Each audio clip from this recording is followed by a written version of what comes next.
We are very close to the beginning of a new year, and with the mountains behind me, I am reminded of how so many important Bible stories occurred on the mountaintop.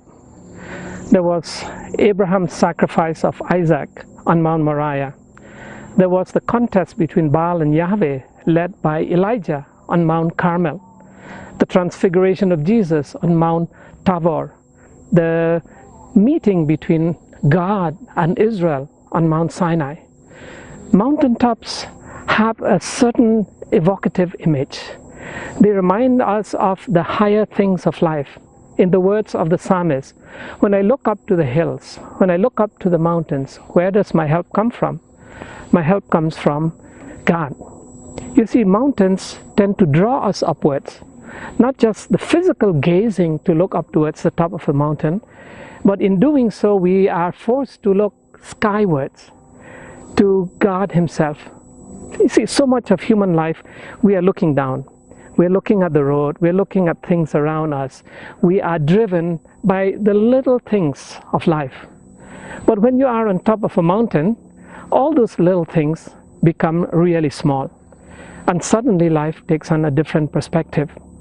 Now we're about to start a new year.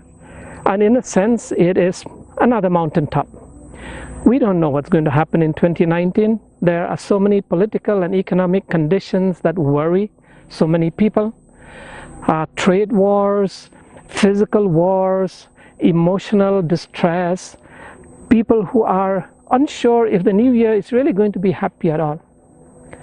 But you see, the Bible draws us to mountaintops precisely because it helps us to realize that on that mountain we meet the one thing that matters the most, and that is God.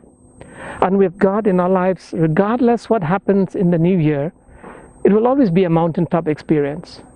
For Abraham, it seemed like it would be the end of his son's life. For Elijah, there's the potential of defeat on that mountain. For Israel, the thunder and lightning was frightening. But each of those mountaintop experiences open up a new page, a new year, a new dawn. Life begins all over. I am so thankful that God does not give us continuous time, but cycles of time. Because when one cycle doesn't work out so well, we can always reset the button. We can always restart. And in a manner of speaking, as we draw 2018 to a close, we can do that. Press that reset button, climb that mountaintop, and we start a fresh page. Like a computer, when you press the reset button, everything goes back to default. Starts all over again. Everything is new. A mountaintop can do that for us spiritually as well. From up there, we get a different gaze, a different view. Down in the valley, down by the roadside, down where life is at. But this is where God is at. And when we do that, it's like pressing that reset button.